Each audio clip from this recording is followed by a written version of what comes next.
Thank you. Good evening. You're watching Mondays. Look North. On the programme tonight, hundreds turn up for the final public meeting on the future of Huddersfield A&E. And we're live at that public meeting as we're expecting another frank exchange of views about those controversial changes to hospital services.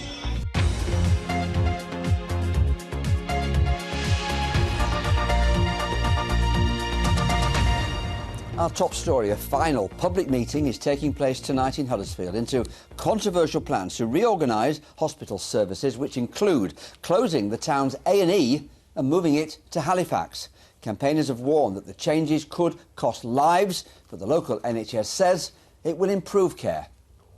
Well, under the proposals, all emergency care would move to Calderdale Royal Hospital, with Huddersfield becoming a centre for planned care. So how would that work?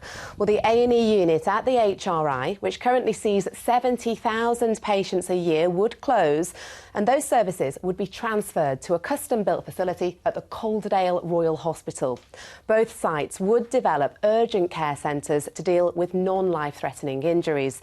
And the local NHS trust says that would actually account for about half of all cases. So why does all this need to happen? Well, the Trust says services are currently unsustainable, and this option was ultimately chosen because they say it was the best value for money.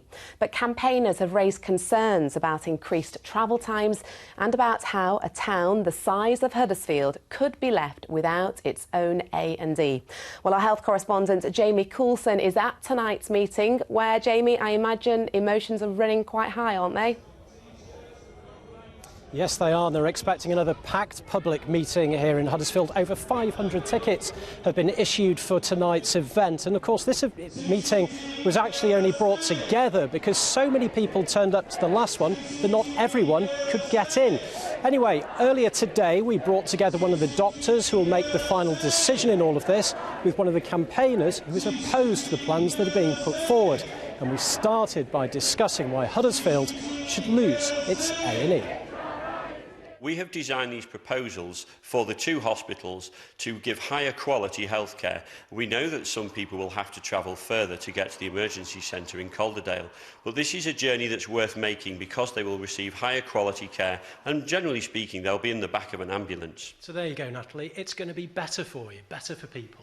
Well, we don't agree with that. I mean, all you have to do is look at the journey down the Ellen bypass, the amount of times that I've travelled up and down that bypass for work, and there's ambulances stuck in the bottleneck coming from Huddersfield to Calderdale. I mean, that is a great concern for the people of Huddersfield. It's a really good point, that, isn't it? That journey can be a nightmare, and you can't really give us an answer as to how that's going to be resolved. Well, we do know that there are going to be significant upgrades to that dual carriageway over the next 5 to 7 years. Calderdale Council have already put those proposals forward.